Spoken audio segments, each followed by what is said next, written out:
사랑의 하나님, 예배하라 하시고 드리는 예배를 받으시니 감사드립니다. 자랑할 것 없이 살지만 하나님 기뻐하고 자랑하며 살기 원합니다. 연약한 우리를 붙들어 주셔서 견실한 믿음 지키고 승리하는 삶이 되게 도와 주옵소서. 우리들 모두 거짓 영들의 유혹, 분노와 짜증, 악함과 게으름을 이기고 성령으로 충만케 하여 주옵소서. 그래서 부름받은 성도답게 부끄럽지 않게 믿음을 지키게 하여 주옵소서. 오늘도 외국에 객지에 나가 살거나 여행 중인 성도들, 군대에 나가 있는 청년들, 선교지, 선교사, 지교회, 형제교회, 협력교회, 목회자와 성도들, 병원에 입원하여 치료 중인 환자들, 힘들고 어려운 처지가 되어 몸이 불편하여 요양병원, 요양원에 계신 어른들, 이런저런 형편과 사정으로 몸을 움직여 교회에 갈 수 없고 올 수 없는 이들, 영상과 소리로 기둥교회 예배에 동참하는 이들 모두에게 신령한 은혜를 주옵소서. 같은 시간에 간화실, 교육부실, 농학교에서 예배하는 성도들도 은혜 충만한 시간 되게 하여 주옵소서. 부족한 종이 말씀 전합니다. 성령의 능력을 주옵소서. 듣는 성도들마다 하나님의 뜻을 깨달아 청결한 삶의 승리자가 되게 하여 주옵소서. 예수님의 이름으로 기도하옵나이다. 아멘. 할렐루야. 주님 안에서 만나서 반갑고 감사합니다. 제가 오늘 새 옷을 입었는데 아는 척 해주는 이들이 없는 거예요. 그래서 막 옷을 들이대도 반응이 없어. 그래서 그냥 그렇구나. 그런데 옆에 분 머리 안 감고 온 것 같아도 혹시 뭐 옷을 갈아입지 않고 온 것 같아도 일단 멋있다고, 괜찮다고, 잘 어울리신다고 한번 우리 칭찬합시다. 옆에 분들에게. 자, 멋있습니다. 네. 우리 성경을 들고 고백하겠습니다. 저는 예수 믿어 구원받았습니다. 저는 예수 믿어 하나님 자녀 되었습니다. 저는 예수 믿어 천국 백성 되었습니다. 하나님께서 선물로 주신 오늘 하나님 말씀으로 가르침을 받습니다. 눈을 열어 주의 법 안에 있는 놀라운 진리를 보고 깨닫게 하소서. 아멘으로 순종하여 하나님께 영광 돌리는 삶 되게 하소서. 아멘. 그런 삶이 되시기를 축원합니다. 예수님이 십자가에 달리셔서 하신 말씀들을 통틀어 가상칠언이라고 말합니다. 십자가 위에서 하신 7마디 말씀이란 뜻이지요. 아버지, 저들을 사하여 주옵소서. 자기들이 하는 것을 알지 못함이니이다. 내가 진실로 너희에게 이르노니 오늘 내가 나와 함께 낙원에 있으리라. 여자여 보소서 아들이니이다. 엘리 엘리 라마 사박다니, 나의 하나님 나의 하나님 어찌하여 나를 버리셨나이까. 내가 목마르다. 아버지, 내 영혼을 아버지 손에 부탁하나이다. 그리고 숨을 거두시기 전에 하신 말씀이 다 이루었답니다. 따라서 합니다. 다 이루었다. 이 다 이루었다는 말은 다양한 환경에서, 다양한 상황에서 다양하게 사용되는 표현입니다. 학생들이 이 말을 한다면 과제를 혹은 공부를, 해야 할 공부를 다 했다는 뜻이 되겠지요. 임무를 명령받은 군인이 다 이루었다 한다면 명령에 따라 할 일을 다 했다는 임무 완료를 뜻할 것입니다.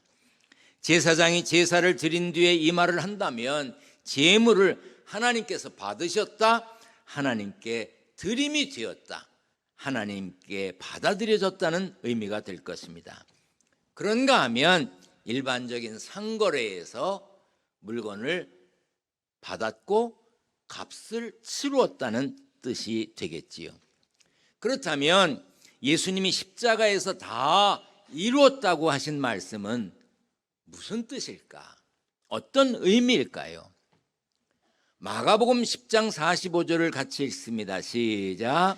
인자가 온 것은 자기 목숨을 많은 사람의 대속물로 주려 함이니라. 사람을 구원하기 위하여 치를 몸값으로 자기 목숨을 내주러 오셨다는 것입니다. 그러므로 예수님이 하신 다 이루었다고 하는 표현은 이제 값이 다 치러졌다, 지불이 완료되었다는 뜻입니다. 왜 예수님이 우리의 몸값, 우리의 죄값을 치르셔야 했나요? 로마서에 보면 의인은 없나니 하나도 없다고 했습니다. 모든 사람이 죄를 범했기 때문에 하나님의 영광에 이르지 못한다고 했습니다. 죄인은 죄값을 치루어야 합니다. 그런데 성경에 보면 죄의 값은, 죄의 삭은 사망, 죽음이라고 했습니다. 우리는 죽음으로 죄의 값을 치루어야 하지만 예수님이 십자가에서 죽으심으로 우리의 죄값을 지불해 주셨습니다. 그러므로 우리는 예수님이 죄값을 치러 주셨다는 것, 우리를 자유케 하였다는 것 믿기만 하면 됩니다. 믿으면 구원받고 하나님의 자녀 되고 천국 백성 되고 영생의 주인공이 되는 것입니다. 하나님의 아들이신 예수님이 세상에 오셔서 십자가에서 죽으셔야 했던 이유는 결국 우리의 죄값 때문이었습니다.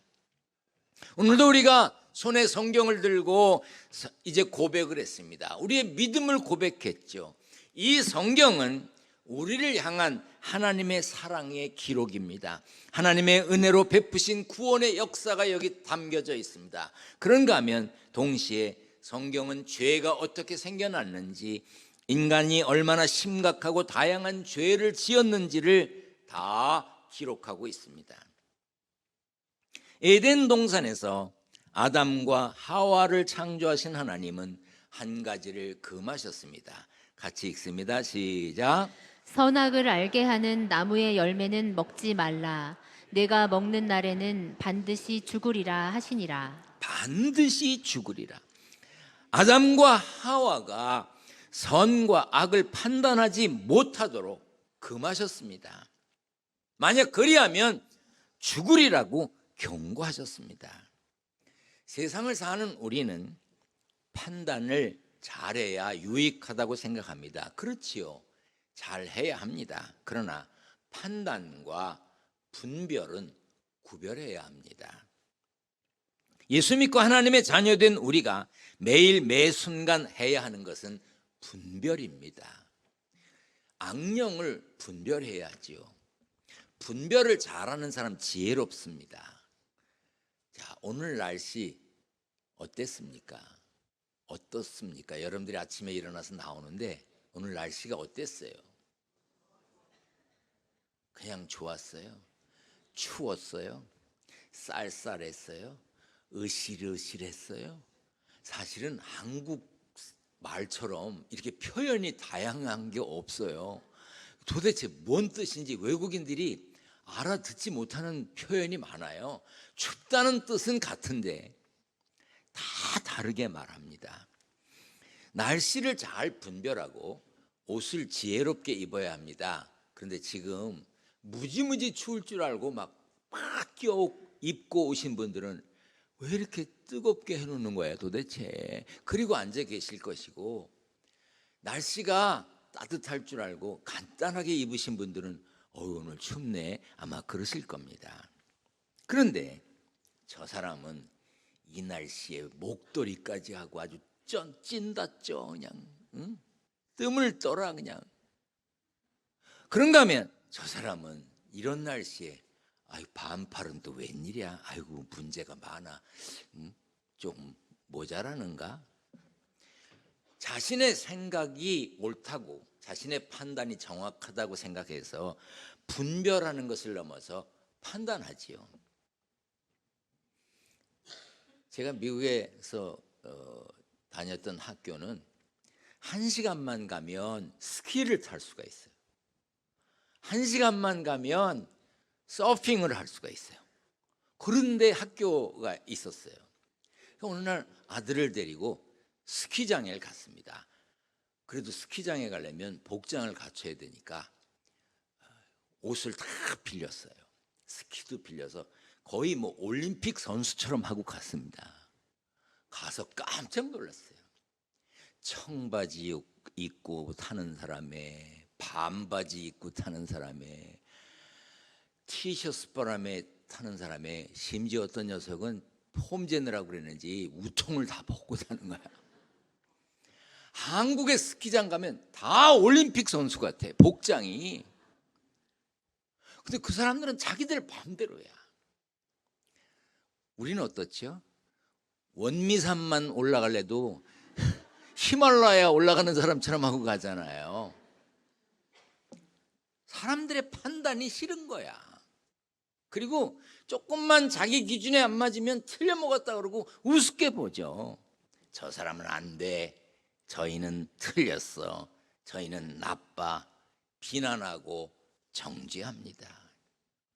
하나님이 만드신 세상은 얼마나 다양한지 몰라요. 새만 봐도 큰 새, 작은 새, 철철이 옮겨다니는 새, 까만 새, 하얀 새. 새는 공중에 있으니까 그렇다고 치고 물고기는 또 얼마나 많아.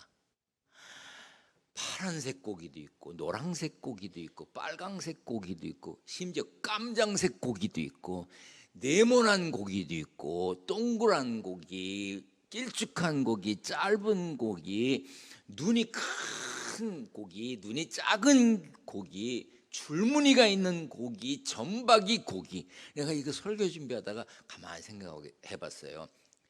아이들이 물고기라고 그려놓잖아요. 전혀 물고기 같지 않게 생겼는데 물고기라고 그려놓잖아요. 그거 다 맞는 거예요. 심해에 어딘가에 그런 물고기가 있을 거야. 우리가 알 수 없는 정말 다양한 물고기들이 많습니다. 이렇게 다양하게 만드셨어요. 사람도 그렇지요. 다 다르게 만드셨어요. 우리의 지문도요, 다 다르잖아요. 그래서 문도 지문으로 열고, 자기 신분을 증명하는 것도 지문으로 하잖아요. 그런데 일을 많이 한 분들은 지문이 없어져서 어려움을 많이 당합니다. 저는 벽돌을 들거나 노동을 하는 건 아닌데 지문이 안 나와요. 그래서 인감증명 같은 거 띄러 가면 요즘엔 왜 이렇게 지문을 찍으라는지 몰라. 안 나와. 그래서 10번, 20번 해서 겨우 한 번씩 하고 와요. 그래서 인감증명 띄러 가기가 싫어. 공항에 나가면 요즘엔 여권을 이렇게 사진을 스캔하고 그리고 지문을 찍으래요. 저는 안 돼요. 그래서 막 이러고 있으면 거기 안내하는 분이 아저씨 나오세요 그래요. 안 되니까 저기 사람이 있는 데로 가시래요. 그래서 한 번 더 해보겠다고 막 여기다 뭔데요 이렇게 해서 억지로 다녀요. 그래서 다시 봐도 지문이 없어. 우리 집도 지문으로 열게 해놨거든요. 안 돼. 난 그래서 우리 집에 들어갈 때 번호를 눌러야 돼. 요즘엔 그것뿐 아니라 우리 홍채로 눈을 가지고 이렇게 또 신분 확인을 하잖아요. 다 다르니까. 그런데 엊그저께 전화를 바꿨는데 보니까 이젠 또 얼굴 모양으로 하더라고요. 그러면서 해주는 분이 뭐라 그러냐면요. 화장을 진하게 하신 분은 2번 해야 된대. 화장 진하게 한 것을 가지고 해야 되고 화장 지우고 해야 되고 아니면 자기 전화를 못 연대. 너무 진하게 하지 말아요. 하나님은 이렇게 다양하게 피조물을 창조하셨습니다. 이렇게 제각각 다른 피조물을 하나님이 보시고 뭐라 그러셨을까? 쟤는 적당한데 쟤는 너무 크네. 쟤는 색깔이 얌전한데 쟤는 너무 튀네. 그러셨나요? 작든 크든 색이 단순하든 화려하든 하나님이 보시기에 좋으셨습니다. 그래서 뭐라 그러셨어요? 보시기에 좋았더라. 하나님이 보시기에 좋으셔서 내놓은 하나님의 작품을 가지고 이러쿵저러쿵 말하면 안 되는 것이지요. 작다 크다 그것은 좋고 나쁨의 문제가 아니라 다른 겁니다. 분별이에요. 그런데 작아서 부족하다고 생각하거나 크다고 둔하고 모자란다고 생각하면 판단입니다. 판단은 옳고 그름과 선과 악의 문제입니다. 그것은 분별이 아니에요. 판단이에요. 그런데 우리의 판단이 옳습니까? 이제 얼마 안 있으면 선거가 다가오죠. 여러분들이 찍고 싶은 사람이 있고 찍고 싶은 당이 있지요. 그런데 옳아요? 정말 옳아서 거길 찍으려고 그러는 거예요? 그 사람들이 하는 말이 옳아요? 정직해요? 공정한 사람이에요? 칭찬할 만한 사람이에요? 정말 그 사람이 훌륭해서 여러분들 자녀들에게 그 사람처럼 되라고 말할 수 있어요? 아니에요. 거의 대부분의 사람들은 자기하고 아는 사람이라서, 자기하고 성씨가 같아서, 출신 학교가 같아서, 고향이 같아서, 옳고 그름도 필요 없어. 그냥 자기 판단이 맞다고 생각하는 거야. 그리고 자기 판단과 다른 사람을 정죄합니다.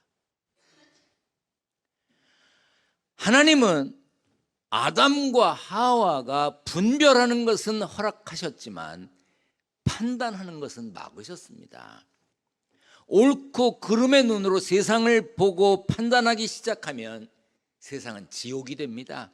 내가 좋아하는 것, 나와 비슷한 생각을 가진 사람은 선하고, 나와 다르게 생각하는 사람은 악하다고 하면 그때부터는 삶이 전쟁이 되는 거예요. 그래서 하나님은 선과 악을 알게 하는 선악과를 먹지 말라고 하셨습니다. 옳고 그름의 판단은 하나님이 하시는 겁니다. 피조물인 우리는 할 수 없는 것인데도 우리는 판단하고 삽니다. 그런데 아담과 하와가 선악과를 먹고 하나님처럼 판단하게 되었습니다. 이렇게 피조물이 창조주를 넘보고 판단하기 시작하면서부터 죄가 시작되었습니다. 예수님 당시 바리새인들은 남을 판단하는 사람들이었습니다. 물론 그들은 스스로 하나님을 사랑한다고 말했습니다. 그리고 자기들과 다른 사람들은 멸시했습니다. 우습게 봤습니다. 율법을 잘 지키는 자신들은 옳고 다른 사람은 악하다고 생각했습니다. 그래서 정죄했죠. 누구까지? 예수님까지 정죄했습니다. 예수님은 판단하고 사는 사람들의 죄 때문에 십자가를 지셨습니다. 자기가 하나님인 것처럼 옳고 그름을 판단하며 사는 사람들의 허물, 우리의 허물을 깨끗하게 하시려고, 구원의 길이 되시려고 십자가에 달리셨습니다. 그리고 다 이루었다, 다 계산되었다, 지불이 완료되었다, 너희 죄값이 다 치루어졌다고 선언하신 겁니다. 오래전에 제가 이런 그림을 나눠드린 적이 있습니다. 교회에 출석하신 지 얼마 안 되는 분 아마 못 받으셨을 겁니다. 어떤 사람이 천국에 갔을 때 예수님이 너 왔구나 하고 끌어안아 주시는 그림입니다. 왼쪽에는 엘리자벳 앤드류라고 하는 사람이 쓴 시가 있고, 오른쪽에는 제가 이해하는 범위 내에서 번역해서 이렇게 넣어놨습니다. 자, 이제 나를 보여줘요. 그렇지.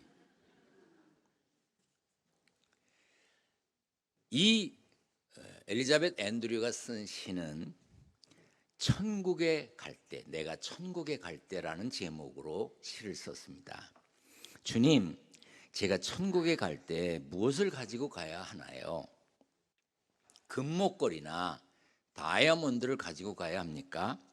제게는 비치, 상아 같은 값진 것들이 많이 있습니다.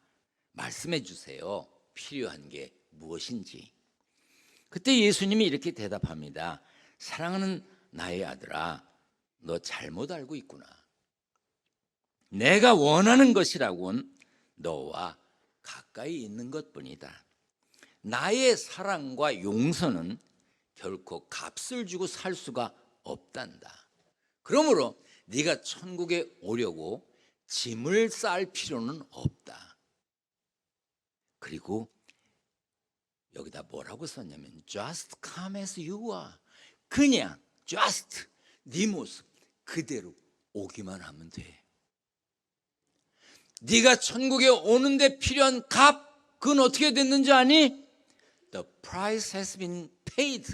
네가 천국에 오는데 필요한 값은 이미 지불 끝났어. 그냥 너는 오기만 하면 돼. 예수 믿는 우리는 구원받은 하늘 백성입니다. 예수님이 나를 위해 십자가를 지셨습니다. 예수님이 나의 죄값을 지불하셨습니다. 믿습니까? 우리가 이것을 믿기 때문에 신앙생활하는 겁니다. 그런데 사람들이 어떻게 생각하느냐? 그건 너무 쉽지 않아? 어떤 구두를 만드는 회사에서 똑같은 가죽으로 똑같은 구두를 만드는 사람이 모양도 비슷하게 만들었어요. 그리고 약간만 다르게 해서 한쪽 구두는 10만 원, 한쪽 구두는 5만 원이라고 값을 붙여가지고 내놨습니다.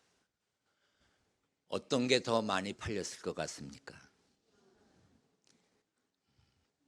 여러분도 10만 원짜리도 살 거죠, 그죠? 근데 10만 원짜리가 훨씬 많이 팔렸습니다. 거의 5만 원짜리는 팔리지 않았어요. 왜? 사람들이 10만 원짜리가 좋을 거야. 5만 원짜리에는 뭔가 하자가 있을 거야. 싼 게 비지떡일 거야. 그리고 10만 원짜리를 샀습니다. 똑같은데 약간만 다르게 했는데. 자, 이제 여러분들이 구두가게에 갔습니다. 5만 원짜리가 있고 10만 원짜리가 있습니다. 거의 같아. 어떤 거 사실래요? 왜 이렇게 바뀌었어 또? 우리가 신앙생활하면서 예수 믿으면 구원받는다고 하는 이 구원의 진리도 이게 너무 쉬운 거 아니야? 거의 공짜로 얻는 거 아닌가 이거? 아니, 구원받는 게, 천국 가는 게 이렇게 쉽단 말이야? 이렇게 생각하게 합니다. 구원의 가치를 싸구려로 만드는 것은 마귀의 계략입니다. 예수 믿고 구원받는 우리는 죄인이었다는 것을, 죄인이라는 것을 기억하고 살면 됩니다. 그런데 이단들이 뭐라 그럽니까? 우리의 일상을 무너뜨립니다. 그렇게 해서는 구원 못 받아. 이렇게 해야 돼. 식구들을 버려야 돼. 삶을 버려. 직장도 버려. 그렇게 해서는 구원 못 받아. 이게 마귀의 계략입니다. 예수님이 우리의 죄값을 대신 치러주신 은혜가 싸구려가 되지 않도록 우리는 범사에 감사하며 살아야 합니다. 아멘. 그래서 항상 기뻐하라는 것입니다. 예수 믿고 구원받음의 가치는 저마다 다른 우리로 인해 정해지는 것이 아닙니다. 구원은 예수 믿는 누구에게나 믿는 자마다 하나님이 허락하신 은혜예요. 우리가 한 것이 없다고 구원의 가치가 떨어지는 것은 아닙니다. 우리는 지금 부활을 기다리며 거룩한 일상을 살기 위해 애쓰는 사순절을 보내고 있습니다. 그 애씀이 내가 만족하기 위한 노력이 돼서는 안 돼요. 나 기도했다, 나 고난주간에 금식했다, 자랑이 되기 위해서 할 필요는 없습니다. 내가 지키려는 거룩함이 구원에 다가가기 위한 노력이 아니라 구원받은 감사가 되어야 하는 것입니다. 아시는 대로, 말씀드린 대로 예수님이 십자가를 지신 것으로 구원의 과정은 완성되었습니다. 우리가 구원받는 데 필요한 값은 지불되었습니다. 그러므로 우리는 가정에서, 일터에서, 학교에서 구원받은 사람답게 살아야 하는 것입니다. 받은 구원이 귀하기 때문에 그 귀한 구원을 감사하면서 거룩하게 살려는 노력을 해야 하는 것입니다. 함부로 판단하지 않고 분별하는 지혜를 가지고 구원받은 확신으로 하나님 감사합니다. 오늘을 살게 하셨습니다. 하나님 힘들고 어렵지만 일용할 양식 주셨으니 감사합니다. 감사합니다. 감사합니다 하고 살아야 하는 거예요. 오늘도 범사에 감사하는 구원받은 사람으로 승리하시기를 축원합니다. 축원합니다. 전능하신 하나님 감사합니다. 예수님이 십자가를 지신 것으로 구원의 과정이 완료되었고 모든 죄값이 지불되었음에 감사합니다. 예수 믿는 우리들 구원받은 확신으로 감사함으로 담대하고 당당하게 청결한 삶을 살게 도와 주옵소서. 세상에 살면서 땀 흘리고 애써 얻은 소득이 있어 구별합니다. 하나님께 드리는 성도들의 정성을 받아 주시옵소서. 11조, 감사헌금, 건축헌금, 선교헌금, 일천번제물 이런저런 제목으로 드리는 성도들의 정성을 하나님 기억하시고 저들의 가정과 일터를 지켜 주옵소서. 물질 때문에 죄와 타협하지 않게 하시고 일용할 양식 때문에 눈물 흘리는 가정 없도록 하나님 붙들어 주옵소서. 예수님의 이름으로 기도하옵나이다. 아멘.